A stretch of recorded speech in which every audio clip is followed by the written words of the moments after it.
শেখ হাসিনার সংবাদ সম্মেলনের খবর প্রচার বাংলাদেশে নিষিদ্ধ ছিল বটে, কিন্তু বাংলাদেশের সংবাদ মাধ্যমে টেলিভিশন টক শোতে তো বটেই, বাংলাদেশের পত্র পত্রিকাগুলোতেও শেখ হাসিনার সংবাদ সম্মেলনটি মূল আলোচ্য বিষয় হয়ে দাঁড়িয়েছে। এমনকি এই সাক্ষাৎকারটি যখন রেকর্ড করছি তখনও প্রথম আলোর সংবাদ শিরোনাম হচ্ছে সেই সংবাদ সম্মেলনের দ্বিতীয় দিনে এসেও যে হাসিনার সংবাদ সম্মেলন ও দেশে ফেরার ঘোষণা নিয়ে কি বলছেন বিশ্লেষকেরা। মানে বিশ্লেষকেরা কি বলছেন, কি হতে পারে, হাসিনা কি আদৌ ফিরবেন নাকি তিনি কোনো রাজনৈতিক কৌশলের আশ্রয় নিচ্ছেন, এসব নানা ছুতোয় নানা রকম কথায় আসলে মূলত শেখ হাসিনার দেশে ফেরার ঘোষণাটিকেই নানা দিক থেকে আলোচনা করে যাচ্ছে বাংলাদেশের সংবাদ মাধ্যম। আর সারা বিশ্বের সংবাদ মাধ্যমে দিল্লির এই 5ই আগস্টের সংবাদ সম্মেলনের পরেও শেখ হাসিনার দেশে ফেরার ঘোষণাটি আবারও সংবাদ শিরোনাম হয়েছে এবং বিভিন্ন আন্তর্জাতিক বিশ্লেষকেরা বিভিন্ন ভাষায় এ বিষয়ে বিশ্লেষণও প্রকাশ করছেন। শেখ হাসিনা দেশে ফেরার ঘোষণা তো দিয়ে দিয়েছেন, বলে দিয়েছেন ডিসেম্বরের মধ্যে ফিরবেন। এরপর শেখ হাসিনা, আওয়ামী লীগ কি করবেন, কি ঘোষণা দিয়ে বা কি করে এই মোমেন্টামটা ধরে রাখতে পারবেন, এই যে সংবাদ মাধ্যম জুড়ে সারা পৃথিবীতে যে একটা বিশ্লেষণ এবং এক রকমের মনোযোগের কেন্দ্রে চলে এসেছেন, সেই সময়টা, সেই মুহূর্তটা কি করে ধরে রাখা যাবে, এসব প্রসঙ্গে আলোচনায় আমার সঙ্গে যুক্ত হয়েছেন সিনিয়র সাংবাদিক সৈয়দ বদরুল আহসান। সৈয়দ বদরুল আহসান, আপনাকে স্বাগত জানাই। বদরুল ভাই, মানে ঠিক কি করবেন এরপরে? শেখ হাসিনা মানে মূল ঘোষণা হয়ে গেছে, কয়েক দফায় এই নিয়ে সংবাদ শিরোনামও হয়ে গেছে এবং বাংলাদেশের সংবাদ মাধ্যম নানা বিধিনিষেধের মধ্যে তো বটেই, আন্তর্জাতিক সংবাদ মাধ্যমও ক্রমাগত বিশ্লেষণ ছেপে যাচ্ছে যে কি করে সম্ভব ফাঁসির রায় মাথায় নিয়ে এই সাবেক প্রধানমন্ত্রী দেশে ফেরার ঘোষণা দিচ্ছেন। এরপর আসলে ডিসেম্বর পর্যন্ত আপনি কি রোড ম্যাপ দেখেন? অনেক সংবাদ মাধ্যম প্রত্যাশা করেছিল শেখ হাসিনা 5ই আগস্ট একটা রোড ম্যাপ দেবেন। তিনি আসলে কোনো বিস্তারিত বলেন নাই, রাজনৈতিক কৌশলের অংশ হিসেবেই হয়তো বলেন নাই, কিন্তু কি করবেন শেখ হাসিনা, আওয়ামী লীগ আগামী মাসগুলোতে আপনার মনে হয়? আমার যেটা মনে হয়, তিনি যে ঘোষণা দিয়েছেন, আগেও ঘোষণা করেছেন, তারপরে সেদিন 5 তারিখে আনুষ্ঠানিকভাবে তিনি সংবাদ সম্মেলনে তিনি জানিয়ে দিলেন, প্রেস ব্রিফিং যেটা বলি আমরা, জানিয়ে দিয়েছেন। এখন আমার যেটা ধারণা, তিনি তো সব কথা, এতগুলো প্রশ্ন করা হয়েছে ওনাকে সেই সংবাদ সম্মেলনে, প্রেস ব্রিফিংয়ে, তো তিনি সেগুলো সবগুলো উত্তর দেননি। উত্তর না দেওয়ারও অবশ্য কারণ আছে, সবকিছু কিন্তু এইভাবে প্রকাশ করা যায় না। তো আমি যেটা ভাবছি, আমি যেটা মনে করছি, আমার সাথে অনেকেই আমার একমত আছে, আমার বন্ধু বান্ধব তাছাড়া সংবাদপত্র জগতে আছেন, এখানে আছেন, দেশে আছেন, তো তারা একই কথা বলছেন যে নিশ্চয়ই কোনো একটা স্ট্র্যাটেজির কথা তিনি ভাবছেন, যে কিভাবে এখন কি করা হবে। যেমন তিনি কতগুলি দাবি তুলেছেন, আপনিও শুনেছেন, আমিও শুনেছি, যে আওয়ামী লীগের উপর নিষেধাজ্ঞা তুলে নিতে হবে, যারা বন্দী আছেন, রাজনৈতিক বন্দী ভাবে তাদেরকে কারাগারে পাঠানো হয়েছে, নিক্ষেপ করা হয়েছে, তাদেরকে মুক্তি দিতে হবে।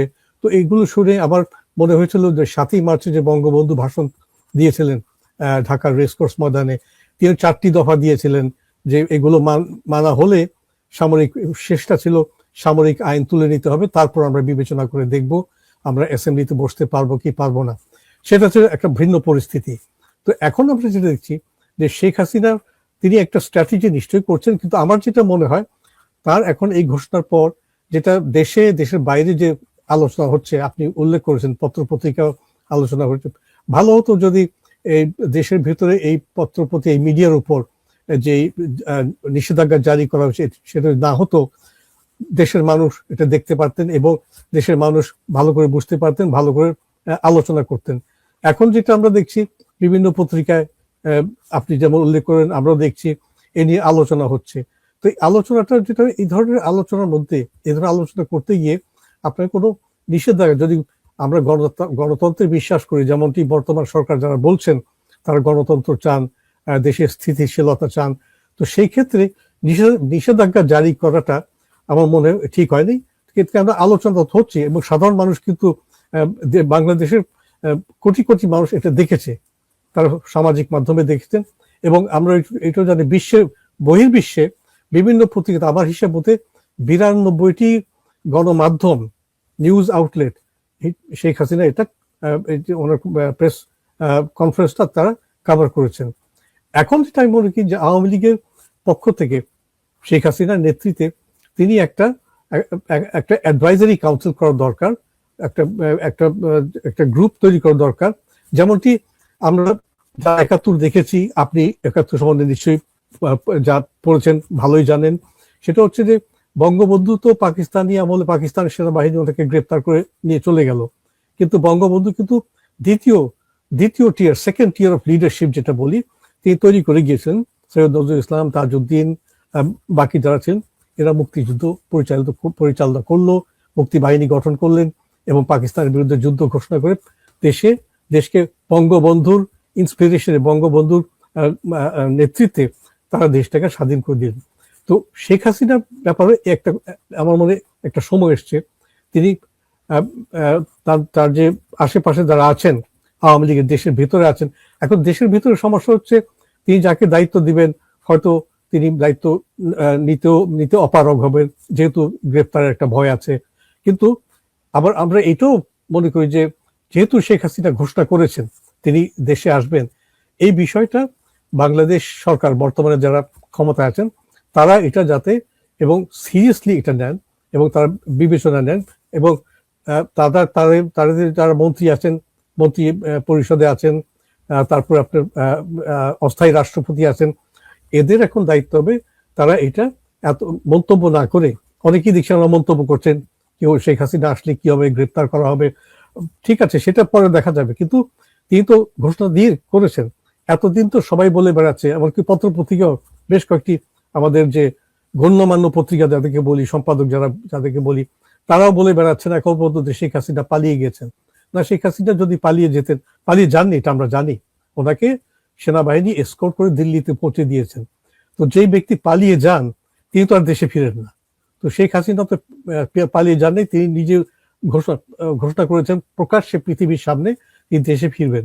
এখন সরকারের দায়িত্ব হবে যে ওনাকে কিভাবে অভ্যর্থনা জানানো হবে, সেভাবে অভ্যর্থনা জানানো হবে, কিন্তু তার যে নিরাপত্তা, শেখ হাসিনা যখন দেশে ফিরবেন তার নিরাপত্তা কি হবে এবং তার যে আইনি প্রক্রিয়াটা শুরু হবে।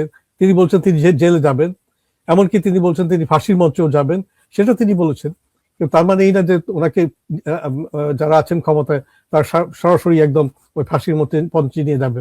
একটা আইনের ব্যাপার আছে, রুল অফ ল আছে, এটা সরকারের দায়িত্ব হবে তাদের নিরাপত্তা। এবং শেখ হাসিনা যে কথাগুলো বলেছেন এটা কিন্তু সরকারকে এমন একটা পরিস্থিতিতে দিয়েছে যে সরকার এতদিন সরকার এবং সরকারের সমর্থক যারা আছেন এবং ইউনূসের আমলে যারা এই কাজগুলো করেছেন তারা কিন্তু একটু বিব্রত বোধ করছেন। তো তারা বিব্রত বোধ না করে পরিস্থিতি কিভাবে সামাল দিতে হবে এটা তাদের বিবেচনা করা উচিত। আর শেখ হাসিনার যেটা দায়িত্ব হবে, তিনি তার আশেপাশে তিনি একটা সেকেন্ড টিয়ার অফ লিডারশিপ তৈরি করবেন এবং সেই নেতৃত্বের মাধ্যমে উনি কিভাবে দেশে ফিরবেন এটা পরিষ্কার করতে হবে। এবং আওয়ামী লীগ এবং বিএনপি এর মধ্যে আমি যেটা মনে করি এমন একটা পরিস্থিতি হতে হবে যে দুইটি দল একে অপরের সাথে যোগাযোগের মাধ্যমে যোগাযোগ করুক এবং সেই সময় এসছে একটু নেগোসিয়েশনের মাধ্যমে তারা কথা বলুক। শেখ হাসিনা দেশে যাবেন, দেশে গেলে পরিস্থিতিটা কি হবে। এখন আন্তর্জাতিক সংবাদ মাধ্যম কিন্তু সংবাদ সম্মেলনে এই প্রশ্নটা করেছিল যে শেখ হাসিনার সঙ্গে তারেক রহমান সরকারের, বর্তমান বাংলাদেশ সরকারের কোনো যোগাযোগ হয়েছে কিনা, মানে কিসের ভরসায় তিনি দেশে যাওয়ার কথা বলছেন। আপনি যখন 1971 সালের 7ই মার্চের বঙ্গবন্ধুর ভাষণ থেকে ওই যে 25শে মার্চে বঙ্গবন্ধুর গ্রেফতার হওয়া পর্যন্ত ঘটনাবলীর সঙ্গে মেলালেন, তখন খুব পরিষ্কার হলো আপনি বলছেন যে শেখ হাসিনাও কয়েকটি দফা দিয়েছেন যে আওয়ামী লীগের ওপর থেকে নিষেধাজ্ঞা তুলতে হবে, রাজবন্দীদের মানে রাজনৈতিক বন্দীদের মুক্তি দিতে হবে, মামলা হামলা বন্ধ করতে হবে, না হলে কি হবে। বঙ্গবন্ধু তো বলেছিলেন যে না হলে অ্যাসেম্বলিতে যোগ দেবেন না, এবং তাতে বোঝা গেছিল যে তখন পাকিস্তানি বাহিনীর সঙ্গে মানে পাকিস্তান সরকারের সঙ্গে একটা সরাসরি মুখোমুখি সংঘাত। এবং 25শে মার্চে এসে বঙ্গবন্ধু যখন গ্রেফতার হলেন তার দল তৈরি, মানে তার অনুপস্থিতিতে কারা চালিয়ে নেবেন স্বাধীনতার সংগ্রাম সেটা তৈরি। এখন শেখ হাসিনা কি করবেন, মানে তার এই দাবিগুলো না মানা হলে তিনি তো সেরকম কিছু বলেন নাই। তিনি বলেছেন তিনি ফাঁসির মঞ্চের দিকে যাবেন, কারাদণ্ড বরণ করবেন। তখন তো তাহলে তাকে আওয়ামী লীগ টিকিয়ে রাখতে একটা উত্তরসূরি নির্বাচনের দিকে যেতেই হবে।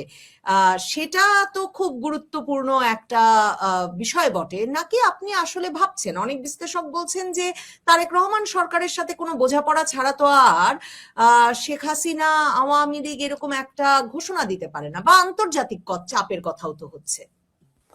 সেটা আছে, আন্তর্জাতিক চাপের কথা আছে। আর একটু পরিষ্কার করে নিতে হয়, 1971 সালে যে বঙ্গবন্ধুকে গ্রেপ্তার করা হলো এবং তাজউদ্দিন সাহেবের মন্ত্রিসভা সরকার গঠন করলেন, সেটা একটা পরিস্থিতি ছিল, বাংলাদেশের স্বাধীনতা সংগ্রামের কথা ছিল। এখন তো সেরকম পরিস্থিতি নেই, এবং এমন হবে না যে এখানে পাকিস্তানের মতো 71-এর মতো একটা পরিস্থিতি হবে। শেখ হাসিনা নিজ স্বাধীন দেশেই ফিরবেন, এবং যারা এখন ক্ষমতায় আছেন তারাও স্বাধীন বাংলাদেশেই ক্ষমতায় আছেন। অতএব আমি যেটা মনে করি, আন্তর্জাতিক চাপ তো একটা থাকবে। আমরা ইদানিং দেখেছি অনেক কূটনৈতিক কার্যকলাপ হচ্ছে। মার্কিন দূত এসছেন, ঢাকায় ছিলেন, এবং বর্তমান প্রধানমন্ত্রীর সাথে কথা বলেছেন, আওয়ামী লীগ নেতার সাথে কথা বলেছেন, সাবির হোসেন চৌধুরীর সাথে কথা বলেছেন, ভারতীয় হাই কমিশনের সাথে কথা বলেছেন, হাই কমিশনার আবার দিল্লিতে কলকাতাতে গিয়েছেন। তো অনেক কিছু ঘটে যাচ্ছে, কিন্তু এটা সরকারও জানে, শেখ হাসিনাও জানেন। এখন যেটা বললাম যে শেখ হাসিনা যেটা বলছেন, যা আমরা শুনেছি ওই সেই সংবাদ সম্মেলন থেকে, যে কোনো যোগাযোগ হয়নি। কিন্তু আমার মনে এখন পরিস্থিতি এমন পর্যায়ে দাঁড়িয়েছে, দুই দলেরই একটু যোগাযোগ করার দরকার। এখন সরাসরি যোগাযোগ না করলে, এবং আওয়ামী লীগ তো খুবই তাদের যে শেখ হাসিনার ভাষণে এবং যারা আওয়ামী লীগের নেতা কর্মী আছেন তাদের কথাবার্তায়, বিশেষ করে 5ই আগস্টের পর আমরা যে কনফিডেন্সটা আমরা দেখতে পাচ্ছি, যে আত্মবিশ্বাসটা দেখতে পাচ্ছি, এটা কিন্তু অনেক বেড়ে গেছে। এটা আমরা সামাজিক মাধ্যমেও দেখছি এবং বিভিন্ন রকমের আলোচনার মাধ্যমেও দেখছি। সরকারের দায়িত্ব হবে আওয়ামী লীগের সাথে যোগাযোগ স্থাপন করা। এখন তারা বলতে পারে যে আওয়ামী লীগ তো নিষিদ্ধ দল, তো নিষিদ্ধ দল বলে কোনো ইয়ে নাই। নিষিদ্ধ দল তো আওয়ামী লীগ 71-এ ছিল, যে আওয়ামী লীগ 71-এর নিষিদ্ধ দল কিন্তু মুক্তিযুদ্ধ পরিচালনা করে দেশ স্বাধীন করে দিয়েছে। এই রেকর্ড গুলো সামনে আছে আওয়ামী লীগের। আর যদি বিএনপি সরকার যদি অপারগ, আলোচনা সরাসরি যোগাযোগ না করতে চান, তাহলে একজন মধ্যস্থতাকারী দরকার। মধ্যস্থতাকারী দল হতে পারে, কয়েকজন ব্যক্তি হতে পারে, যাদেরকে এই সরকার বিশ্বাস করেন, সরকার আপনার কনফিডেন্স এদের উপর আছে। আবার একই সাথে যে আওয়ামী লীগও তাদের সাথে তাদের মাধ্যমে কথা বলতে রাজি আছেন। আমার মনে এই একটা পথ আছে। কেননা পরিস্থিতি তো এমনি খুব ঘোলাটে পরিস্থিতি এই জন্য, যে পরিস্থিতি ইউনূস আমলে করা গেছে, সেই পরিস্থিতিতে কিন্তু বিএনপি আটকে আছে। বিএনপির দায়িত্ব হবে, বিএনপি সরকারের দায়িত্ব হবে যে ইউনূস যেই লেগেসিটা, ডার্ক লেগেসিটা রেখে গেছেন, সেখান থেকে আস্তে আস্তে তাদেরকে বেরিয়ে আসতে হবে। ইউনূসের করা যে বোঝাটা, এই বোঝাটা তারা নেবেন কেন? এবং তাদের ভাবা উচিত যে অতীতে সবসময় কিন্তু বিএনপি এবং আওয়ামী লীগ, বিশেষ করে এরশাদের আমল থেকে যদি আমরা দেখি, বিএনপি আওয়ামী লীগ একসাথে আন্দোলন করেছেন স্বৈরাচারের বিরুদ্ধে, ডিক্টেটরশিপের বিরুদ্ধে। তো ভবিষ্যতে ওই যতই মানুষ স্বীকার করুক বা না করুক, যে এখন যে অনেকে ভাবছেন যে আওয়ামী লীগ আর নেই, আওয়ামী লীগ আসবে না, আওয়ামী লীগ অবশ্যই আসবে।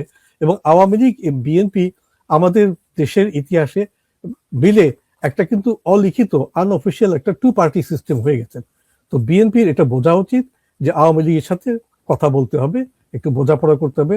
আওয়ামী লীগও সেটা জানে, এবং সেটা যদি আলোচনা করতে পারেন তারা, বিএনপি যদি আওয়ামী লীগের সাথে কথা বলেন, আওয়ামী লীগও যদি বিএনপির সাথে কথা বলতে রাজি হন, তখন আমার যে একটা টেনশনে আমরা আছি, আমরা যে ডিসেম্বরে শেখ হাসিনা দেশে গেলে কি হবে, কিভাবে তিনি দেশে যাবেন, তিনি কি বিমানে করে যাবেন নাকি সড়ক পথে যাবেন, তারপর ভেতরে দেশে প্রবেশ করলে কি বিশৃঙ্খলা হবে নাকি, এগুলো এড়ানোর জন্য আমাদের এখন থেকে সরকারের একটা দায়িত্ব পালন করা উচিত। এবং দায়িত্ব পালন করার অর্থটা হচ্ছে যে এখন যারা কথা বলছেন সরকারের ভেতরে, যে উস্কানিমূলক কথা বলছেন, এটা তারা বন্ধ করে তারাও তো রাজনীতিবিদ, এর মধ্যে অনেক জ্ঞানী গুণী গণ্যমান্য রাজনীতিবিদ আছেন বিএনপির মধ্যে।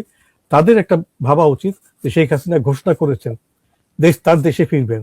এখন এতদিন তো আমরা শুনছি দেশে শেখ হাসিনার বিচার হয়েছে, যেভাবেই একটা আপনার প্রশ্নমূলক একটা বিচার হয়েছে, তো সে বিচার প্রশ্নাতীত নয়, এবং তাকে কিভাবে নিয়ে আসবে, এক্সট্রাডিশনের কথা বলা হয়েছে। এখন তো প্রাক্তন প্রধানমন্ত্রী নিজেই দেশে ফিরবেন বলেছেন। এখন তিনি যখন দেশে ফিরবেন তখন দায়িত্বটা সরকারের উপর বেশি, যে আপনারা এটা কিভাবে দেখছেন, কিভাবে উনি আসলে এই আপনার প্রত্যাশাটা কিভাবে করেন, এই প্রত্যাশাটা মানে কিভাবে করেন, মানে বিএনপি আওয়ামী লীগের কথা বলার জায়গা কি আসলে আছে? কারণ শেখ হাসিনার সংবাদ সম্মেলনটার পর বাংলাদেশ পররাষ্ট্র মন্ত্রণালয় যে বিবৃতিটা প্রকাশ করেছে তাদের ফেসবুক পোস্টে, সেখানে স্পষ্ট বলেছে যে আওয়ামী লীগ, শেখ হাসিনা এসব এবং মাফিয়াদের কোনো জায়গা বাংলাদেশের রাজনীতিতে আর হবে না। এটা একটা কথা। শেখ হাসিনা এবং এই যে আপনি বললেন বিএনপি আর আওয়ামী লীগ, এরাই দুটো দল, বাংলাদেশের প্রধান দল, এটাই বাংলাদেশের রাজনীতিতে বহুদিন চলে এসেছে, কাজেই বিএনপি কে কথা বলতে হবে। বিএনপি এবার যে রাজনীতিটা সাজিয়ে ক্ষমতায় এসেছে, সংসদটা যেভাবে হয়েছে, তাতে আওয়ামী লীগ তো নাই, নির্বাচন হয়ে গেছে, আওয়ামী লীগ বাদ বিএনপি, জামায়াতে ইসলামী, জাতীয় নাগরিক পার্টি, তারা এই মানে এক রকমের সাজানো গোছানো সংসদ রাজনৈতিক পরিস্থিতি ভেঙে চিরপ্রতিদ্বন্দ্বী আওয়ামী লীগকে পরিসর করে দেবে কেন? আওয়ামী লীগ কি তাদেরকে পরিসর করে দিয়েছিল? এই প্রশ্নটা তো সব সময় ওঠে। না, বিএনপির কথা যদি বলি, যে আপনি নির্বাচনের কথা বললেন, যে নির্বাচন তো হচ্ছে সাজানো একটা নির্বাচন, আমরা যেটা জানি, এবং বিএনপি নিজেও জানে একটা সাজানো একটা নির্বাচন। ক্ষমতায় আছে না, ক্ষমতায় আছে, কিন্তু ক্ষমতায় আছে এবং এটাও জানে যে দেশের বৃহত্তম রাজনৈতিক দল নির্বাচনে অংশগ্রহণ নেয়নি বা অংশগ্রহণ করতে দেওয়া হয়নি। তো সেই ক্ষেত্রে যে একটা একটা ভ্যাকিউম, একটা, এখন আমি যদি কথার কথা বলছি, আমি কোথাও একটা প্রতিযোগিতায় থাকি এবং আমার পাশে যিনি থাকবেন, আমার বিপক্ষে যিনি থাকবেন, তিনি নেই, তিনি ওইটার মধ্যে নেই বা তাকে আমি আসতে দিলাম না, তাহলে ওই যে বিজয়টা, ওইটা তো একটা হলো ভিক্টরি, যেটা আমরা বলি। তো এটা বিএনপি কে বোঝা উচিত, যে বিএনপি একটা দেশে পুরোপুরি একটা গণতান্ত্রিক ব্যবস্থা আনতে হলে ওই কথাটি তারা মাথায় রাখতে হবে, স্বীকার করতে হবে, পাবলিকলি না বললেও, যে নির্বাচনটি যে যেমন একটি ফলপ্রসূ একটা ভালো নির্বাচন হতো আওয়ামী লীগ থাকলে, বিএনপি থাকলে, সেই ধরনের নির্বাচনটি হয়নি। আরেকটা কথা যেটা আপনি বললেন, যে পররাষ্ট্র মন্ত্রণালয় যে বিজ্ঞপ্তিটা, যে স্টেটমেন্টটা দিয়েছেন, মন্তব্যটা করেছেন, এখন রাজনীতিতে অনেক ক্ষেত্রে দেখা গেছে পাবলিকলি কিন্তু প্রকাশ্যে অনেক কিছু বলা হয়, কিন্তু আবার ভেতরে, যেমন আমরা দেখেছি, আবার ঘুরে অতীতে যেতে হয়, পাকিস্তানে আমলেই যেতে হয়, যে আমরা দেখেছি যে ৭১ সালে কিন্তু পাকিস্তান সরকার, ভুট্টোর পাকিস্তান পিপলস পার্টি, বঙ্গবন্ধুর আওয়ামী লীগ প্রকাশ্যে তাদের স্টেটমেন্ট দিয়ে রাখতো, কিন্তু আবার ভেতরে কিন্তু আবার একদম অ্যাকোমোডেটিং একটা বিষয় ছিল। তো আমি ওই যে পররাষ্ট্র মন্ত্রণালয় যে কথা, যে বিবৃতিটা দিয়েছে, ওটাকে আমি একটা গুরুত্ব দেই না। গুরুত্বপূর্ণ হ্যাঁ দেই ভাষার জন্য, যে ভাষা তারা ব্যবহার করেছে এটা ডিপ্লোম্যাটিক ভাষা হতে পারে না। এটা খুব দুঃখ পেয়েছি আমরা, যে আমাদের পররাষ্ট্র মন্ত্রণালয়ে ভালো কোনো ডিপ্লোম্যাট নাই, এটা এই ধরনের কি ভাষা হলো। তো এইগুলো আমি যেটা মনে করি, যে এখন যেটা দরকার আমাদের, যে আওয়ামী লীগ শেখ হাসিনা ফিরবেন, আমরা এই জন্য বলছি, আমাদের বিশ্বাস যে তিনি ফিরবেন, যেহেতু অতীতে আমরা দেখেছি তিনি পরপর দুবার দেশে ফিরেছেন। ৮১ সালে ফিরেছেন দেশে, ৬ বছর পর দেশের বাইরে থেকে, বঙ্গবন্ধু হত্যার পর। তারপর আবার ২০০৭ সালে যখন মঈনুদ্দিন ফখরুদ্দিন সরকার, ১/১১ সরকার ওনাকে ফিরতে দিচ্ছিল না, তিনি ফিরেছেন। তো এবারও তিনি ফিরবেন। তো এটা বাংলাদেশ সরকারের জন্য, আওয়ামী লীগের জন্য না, মূলত বাংলাদেশ সরকারের জন্য একটা কঠিন পরীক্ষা হবে, তারা এটা কিভাবে দেখবেন। এবং শেখ হাসিনার নিরাপত্তা, তিনি দেশে ফিরবে, তার নিরাপত্তা বিধান করতে হবে। কারণ আমরা অতীতে দেখেছি, যেমন ফিলিপিন্সের কথা আমি প্রায় বলি, ১৯৮৩ সালে সেনেটর বেনিনো একুইনো ফার্ডিনান্ড মার্কোসের প্রতিদ্বন্দ্বী ছিলেন, অনেকদিন কারাবরণ করেছেন, পরে তাকে দেশ থেকে বের করে দেওয়া হয়, আমেরিকা চলে গিয়েছেন। তারপর তিনি ফিরলেন ৮৩ সালে, তাকে বাধা দেওয়া হয়েছিল, ফার্ডিনান্ড মার্কোস মানা করেছিলেন, আপনি আসবেন না, আসলে বিশৃঙ্খলা হবে। তো তিনি ফিরেছেন, কিন্তু তারপর আমরা কি দেখলাম, যে বিমান থেকে তিনি বেরোলেন ম্যানিলা বিমানবন্দরে, সাথে সাথে তাকে গুলি করে হত্যা করা হলো। এটা একটা। ২০০৭ সালে পাকিস্তানে বেনজির ভুট্টোর কথা যদি আমরা ভাবি, অক্টোবর 2007 সালে তিনি দুবাই থেকে বহু বছর পর তিনি পাকিস্তানে ফিরলেন। পারভেজ মোশাররফ তখন ক্ষমতায়, এবং পারভেজ মোশাররফও এরাও কিন্তু বলেছেন আপনি ফিরবেন না। মানে এক কথায় পারভেজ মোশাররফ পরিষ্কার বলতে পারেনি কিন্তু নিরাপত্তা দিতে পারবেন না। পরে আমরা দেখেছি করাচি বিমানবন্দর থেকে বেনাজির ভুট্টো তার বাড়ি যাওয়ার পথে 180 জন মানুষ মারা গেছে। ওই পথেই এত বোমা বিস্ফোরণ হয়েছে। বেনাজির ভুট্টো বেঁচে গিয়েছেন, কিন্তু ঠিক 2 মাস পর রাওয়ালপিন্ডিতে তাকে হত্যা করা হলো। তো এই উদাহরণগুলো আমাদের সামনে আছে। তো শেখ হাসিনা আসবেন, বাংলাদেশের নাগরিক, বাংলাদেশের প্রাক্তন প্রধানমন্ত্রী, তিনি আসবেন এবং সরকারের দায়িত্ব হবে যে তিনি যখন আসবেন, হ্যাঁ ঠিক আছে, ওনার বিরুদ্ধে অনেক মামলা আছে, অনেক ওনাকে হয়তো বিচারে উঠানো হবে, বিচার আদালতে উঠানো হবে। তিনি নিজেই বলেছেন আদালতে যাবেন। তো মূল দায়িত্বটা সরকার হবে এবং প্রধানমন্ত্রী তারেক রহমান এবং তার যে মন্ত্রিসভা, তাদের একটা দায়িত্ব হবে একটা ব্যবস্থা করার, এবং আওয়ামী লীগের সাথে যোগাযোগ করে আওয়ামী লীগ নেতৃবৃন্দ যারা আছে দেশের ভিতরে, যেমন সাবের হোসেন চৌধুরী, ওনার সাথে তারা কথা বলতে পারেন যে আমরা এটা করতে চাই, আপনাদের নেত্রী আসবেন, তখন এটা আমরা কিভাবে করব আপনাদের সাথে আলোচনা করতে চাই। সাবের হোসেন চৌধুরীর মতো লোক হয়তো এই বাণীটা তিনি শেখ হাসিনাকে দিল্লিতে পৌঁছে দিবেন। তখন একটা একটা একটা সমাধানে কি ধরনের সমাধান হয়, আদৌ সমাধান হয় কিনা এটা আমাদের দেখতে হবে। কিন্তু যদি সমাধান না হয় তখন বিএনপি জামাত যখন ক্ষমতায়, মানে একটা তো ভাগাভাগির সংসদ চলছে, বিএনপি জামাত জোট সরকারের সময় শেখ হাসিনা যখন সংসদে বিরোধী দলীয় নেত্রী, তখন তার জনসভায় ভয়াবহ গ্রেনেড হামলা হলো এবং তার সঙ্গে সে সময়কার সরকার জড়িত, সেটা নানাভাবে পরে প্রকাশিত হলো। এখন অবশ্য আবার আদালত থেকে সবাই ছাড়া পেয়ে গেছেন, কিন্তু মানে সরকার তখন বসে সংসদের বিরোধী দলীয় নেত্রীকে কিন্তু তার জনসভা করবার জন্য যথাযথ নিরাপত্তা দিতে পারেনি। সেই বিএনপি জামাত এখন কেন আওয়ামী লীগ এবং শেখ হাসিনাকে আবারও রাজনীতিতে পুনঃপ্রতিষ্ঠিত হতে মানে সেই নিরাপত্তা দেবে? মানে শেখ হাসিনাকে হত্যা করে ফেলার যে আশঙ্কার কথা আপনি বলছেন, সেটা তো একটা গুরুতর আশঙ্কা, এবং সে আশঙ্কাও শেখ হাসিনার আছে বলে তিনি বলছেন সংবাদ মাধ্যমে, তবু তিনি ফিরবেন বলছেন। কিন্তু সেটা আসলে মানে সেটা কোন পরিণতি ডেকে আনবে? মানে বিএনপি জামাত জোট সরকার বা বিএনপি জামাত তাকে নিরাপত্তা দেবে, এটা একটু বাড়াবাড়ি আশা কিনা? না, আমি এই জন্য বলছি যে অতীতের কথা আপনি বলছেন, তখন কিন্তু যেমন 21শে আগস্ট 2004 সালের কথা যদি বলি, সেই সময়কার রাজনীতি, সেটা কিন্তু সেই রাজনীতির সাথে কিন্তু আমরা আন্তর্জাতিক কোনো কিছু সম্পর্ক দেখছি না।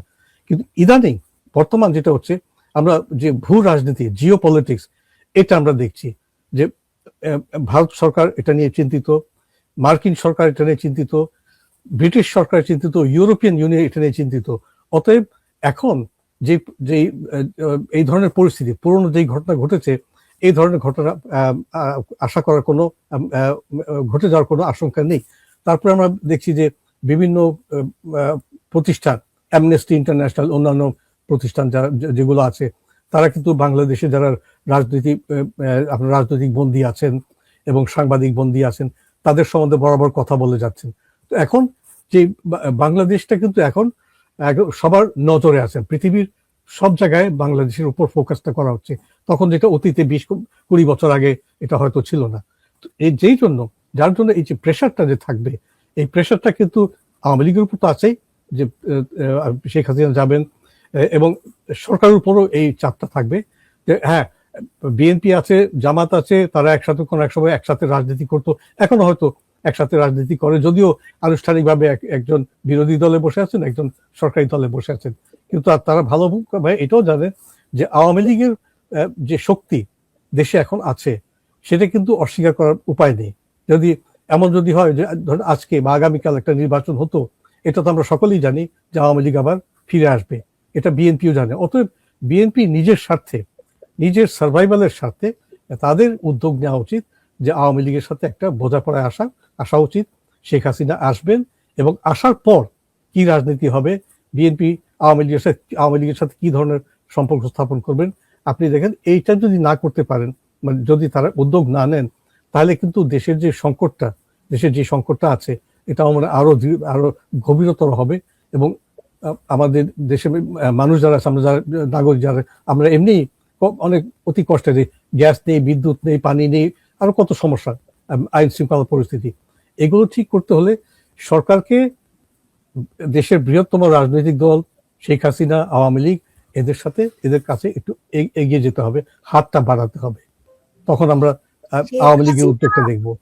শেখ হাসিনা কিসের ভিত্তিতে, শেষ প্রশ্ন আপনার কাছে, কারণ আপনি মানে অনেক ভেতরের খবরও হয়তো আপনার জানা আছে, মানে আপনার মনে হয় শেখ হাসিনা কিসের ভিত্তিতে এরকম একটা ঘোষণা দিয়ে দিলেন? তিনি যে ঘোষণা দিলেন তাকে তো এখন ফিরতেই হবে, এবং শেষ পর্যন্ত তার ফেরাটা সংঘাতপূর্ণ হয়ে উঠবে নাকি শান্তিপূর্ণ হবে, মানে কোন ইঙ্গিত পেয়ে তিনি এমন একটা ঘোষণা দিয়ে ফেললেন?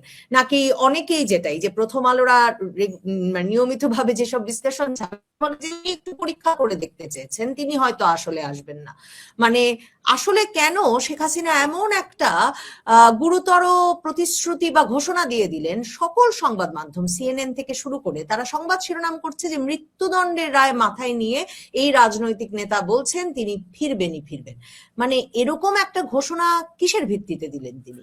শেখ হাসিনা নিশ্চয়ই যে অন্যান্য যে সরকার আছে, ওনার যাদের সাথে যোগাযোগ আছে, কন্ট্যাক্ট আছে, তাদের সাথে তিনি কথা বলেছেন। এখন ধরেন যে কোনো সরকাররা তো আর কথা বলবেন না, সরকার তো প্রকাশ্যে বলবেন না যে আমাদের সাথে বাংলাদেশের প্রাক্তন প্রধানমন্ত্রীর কথাবার্তা হয়েছে। তো তিনি নিশ্চয়ই কথাবার্তা বলে আলোচনা করে ওদের মতামত নিয়ে বা ওদের এই ব্যাপারে তাদের সেন্টিমেন্ট গুলো কি, এটা জেনেই তিনি ঘোষণা করেছেন। এবং যেহেতু তিনি ভারতে আছেন এবং যেহেতু তিনি 15 বছর ক্ষমতায় ছিলেন, এর আগে আরো 5 বছর, মোট 20 বছর ক্ষমতায় ছিলেন, তার যে যোগাযোগটা খুবই বিস্তৃত। তো আমি এটা বিশ্বাস করব না যে তিনি হুট করে নিজেই একদিন ঘুম থেকে উঠে বললেন যে আমি দেশে যাব এবং মৃত্যুদণ্ড যাই হোক আমি দেশে যাবো না। তিনি সবার সাথে আলাপ করেছেন, এবং আলাপ না করে থাকলে এই যে আমরা শুনেছি যে ভারতীয় হাই কমিশনার তিনি গিয়েও ওনার সাথে দেখা করেছেন বা ওনার সাথে যোগাযোগ করেছেন, এবং ভারতীয় সরকার নিশ্চয়ই, যদিও তারা পাবলিকলি বলছেন যে এটা ওনার সংবাদ সম্মেলনের সাথে আমাদের কোনো সম্পর্ক নাই, তা তো অবশ্যই নাই, ঠিক আছে, কিন্তু তারা ভালো করে জানেন, নিশ্চয়ই জানেন যে শেখ হাসিনা এটা ঘোষণা করার আগে নিশ্চয়ই তারা এটা জানতেন। এবং আমি অবাক হব না যদি সুদূর ওয়াশিংটনে, লন্ডনে এবং প্যারিসে বা ব্রাসেলসে যদি সবাই আগে থেকে জানেন তিনি এই ঘোষণাটা করবেন। আমার যেটা বিশ্বাস যে তিনি ওনার যে আন্তর্জাতিক যে যোগাযোগগুলি আছে, ওই যোগাযোগের মাধ্যমে তিনি যোগাযোগ করে তিনি আপনার মানে যেটা বলে টেস্টিং দ্য ওয়াটার্স, এটা করে তিনি এই ঘোষণা করেছেন। তিনি হুট করে একজন অভিজ্ঞ নেত্রী এবং অভিজ্ঞ প্রধানমন্ত্রী, ওনার আশেপাশে যারা আছেন বা ওনার যে যোগাযোগ আছেন আন্তর্জাতিক ক্ষেত্রে, তারা ভালো করে জানেন যে তিনি যাবেন, এবং সেই কথাবার্তার ভিত্তিতেই তিনি আসবেন। এবং আমি অবাক হব না যদি দেশের ভিতরে সরকারের মধ্যেও তারা অনেক আগে থেকে খবর পেয়েছেন যে তিনি এই ঘোষণা করবেন এবং তিনি আসবেন। তো অতএব আমি সেটা ওইভাবেই আমি দেখছি।